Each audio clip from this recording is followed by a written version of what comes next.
Hello जी, क्या हालचाल। आज की वीडियो में हम देखने वाले हैं one of the important topic of solid.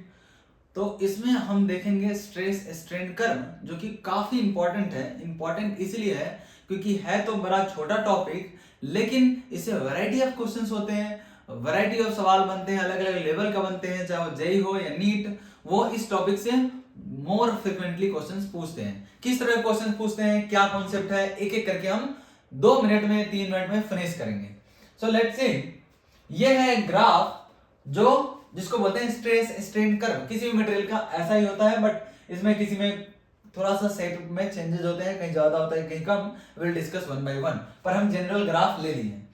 इस O से A तक का देख सकते हो, ये स्ट्रेट लाइन है, straight line passing through origin. इसमें क्या होता है, ये स्ट्रेट लाइन है तो y प्रोपोर्शनल टू x यानी y इक्वल टू mx का ग्राफ, यानी कि स्ट्रेस प्रोपोर्शनल टू स्ट्रेन, यानी कि OA से फॉर O टू A में देख सकते हो क्या होगा जी, स्ट्रेस प्रोपोर्शनल है स्ट्रेन के। और जब स्ट्रेस स्ट्रेन के प्रोपोर्शनल है तो बोलते हैं कि इसमें हुक्स लॉ वैलिड है।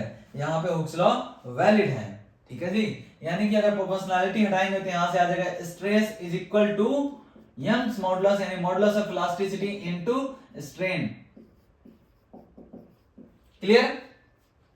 अब बी यानी पॉइंट ए तक हम क्या कर सकते हैं, हुक्स लॉ वैलिड, यानी कि स्ट्रेस स्ट्रेन के प्रोपोर्शनल है। इसका मतलब ए के बाद प्रोपोर्शनैलिटी नहीं रहेगा, तो इसका मतलब ये हो गया हमारे पास प्रोपोर्शनल लिमिट। प्रोपोर्शनल लिमिट आपसे पूछेगा कि प्रोपोर्शनल लिमिट क्या होता है, ठीक है।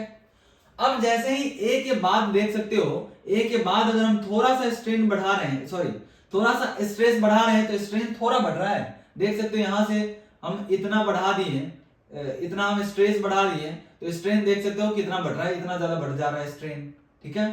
तो इस रीजन में बोलते हैं कि इसमें हुक्स लॉ वैलिड नहीं है, क्योंकि ये प्रोपोर्शनल ग्राफ नहीं है, तो हुक्स लॉ वैलिड नहीं है। लेकिन एक बात का ध्यान रखा जाता है कि इसको अगर इस पॉइंट के बाद ले जाए ए के बाद, तो क्या होगा कि इसमें हुक्स लॉ तो वैलिड नहीं है, स्ट्रेस स्ट्रेन के प्रोपोर्शनल नहीं होगा। लेकिन उस रीजन में अगर इसको स्ट्रेस दे करके, यानी कि इसमें खिंचाव दे करके छोड़ दें, तो ये ओरिजिनल लेंथ में आ जाएगा, सिक्योर करके फिर से उसी जगह पे आ जाएगा जो उसका ओरिजिनल लेंथ था, ओरिजिनल शेप में आ जाएगा जो उसका शेप था। Getting the point. तो जहां तक, जिस पॉइंट तक वो अपने शेप को, अपने लेंथ को रीगेन कर सकता है, उस पॉइंट को, आखिरी पॉइंट को बोलते हैं इलास्टिक लिमिट, यानी इलास्टिसिटी वो मेंटेन करके चल रहा है, इसको बोलते हैं इलास्टिक लिमिट। इलास्टिक लिमिट यानी कि यहां तक इलास्टिसिटी मेंटेन रहेगा, उसके बाद नहीं। और बी के बाद जैसे ही हम फर्दर स्ट्रेस बढ़ाएंगे तो क्या होगा, उसमें स्ट्रेन आएगा, और अगर वो स्ट्रेस को हम हटा दिए, लोड हटा दिए, तो वो ओरिजिनल लेंथ या ओरिजिनल शेप साइज में नहीं जाएगा, उसमें कुछ परमानेंट स्ट्रेन रह जाएगा। अच्छा, ये जो हुक्स लॉ होता है ये 2% या उससे कम के लिए वैलिड होता है generally most of the book में वही रहता है, बट कह नहीं सकते हैं, बट हुक्स लॉ 2% से ज्यादा तक, कम तक ही वैलिड होता है। इसको याद रखने का जरूरत नहीं है कि कितना परसेंटेज है, जो कॉन्सेप्ट डिलीवर कर रहे हैं उसको याद रखना है। बी के बाद फर्दर स्ट्रेस बढ़ाएंगे तो क्या होगा जी, वो परमानेंट स्ट्रेन ले लेगा। इसमें फर्दर लोड बढ़ा दिए और छोड़ दिए तो इसमें ओरिजिनल शेप साइज में नहीं आएगा, वो इसमें थोड़ा सा परमानेंट स्ट्रेन रह जाएगा। बी के बाद जैसे ही इसमें फर्दर लोड दिए, स्ट्रेस बढ़ाए, तो क्या होगा जी, इसमें और फिर छोड़ देंगे, लोड हटा देंगे, तो इसमें कुछ ना कुछ स्ट्रेन रह जाएगा परमानेंट।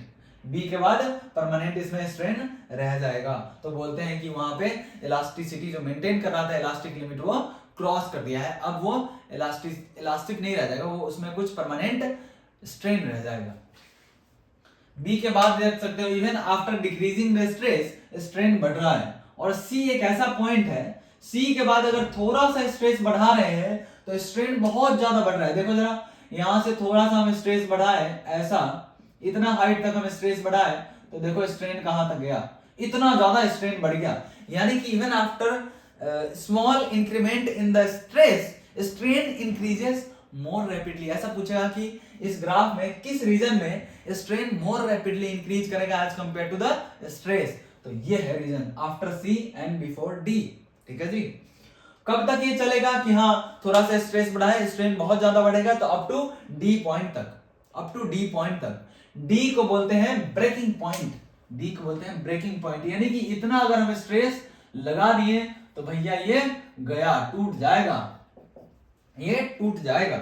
और डी के बाद ये भी देख सकते हो कि अगर हम स्ट्रेस को हटा रहे हैं, कम कर रहे हैं, यानी लोड को घटा रहे हैं या even removal of the load, ये स्ट्रेन बढ़ता जा रहा है, यानी कि वो फ्लो कर गया। हम हटा रहे हैं लोड, फिर भी वो अपने आप टूट रहा है, इसका मतलब वो लिक्विड की तरह फ्लो कर गया।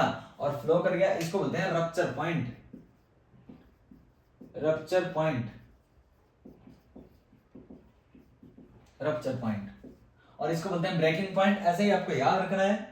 और इसको बोलते हैं इलास्टिक लिमिट, और कई बार इसको यील्ड पॉइंट बोलते हैं, वाई यील्ड पॉइंट। किसको जी? किसको? बी को, ठीक है। और ये जो रीजन हुआ ओ ए बी, एक एक पॉइंट नोट कर लीजिएगा।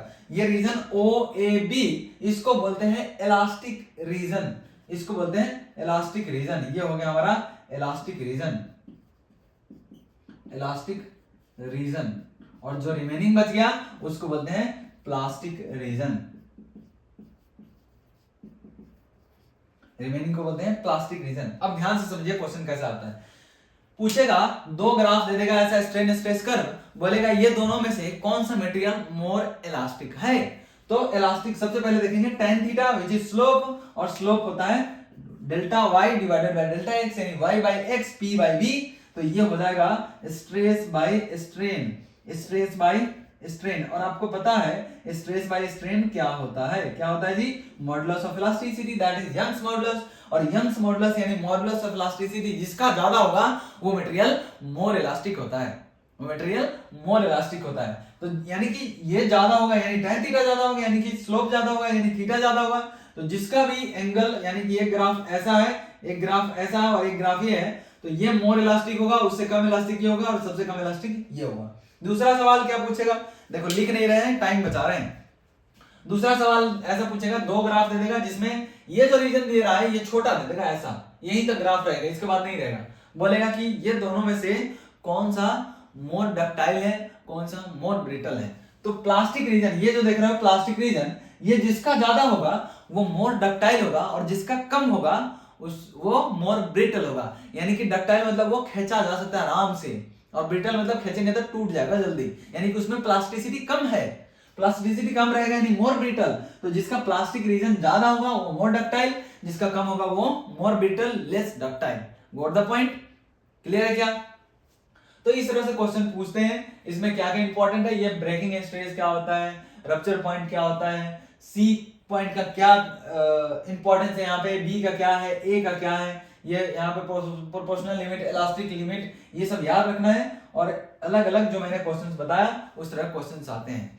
तो होप सो आपको समझ में आया होगा। एक एक पॉइंट नोट कर लीजिए। यंग्स मॉडुलस निकालने को कहेगा या पूछेगा कि किसका, अच्छा एक और चीज, इलास्टो, एक और पूछता है एक तरह का क्वेश्चन, इलास्टोमर का स्ट्रेस स्ट्रेन कर्व कैसा होता है। तो इलास्टोमर में एक्चुअली ये प्लास्टिक रीजन ही नहीं होता, यानी कि ग्राफ सिर्फ और सिर्फ यहां से यहीं तक रहेगा। क्लियर है कि? क्लियर है? इलास्टोमर में पूरा प्लास्टिक रीजन होता ही नहीं है। Got the point? Okay, thanks for watching.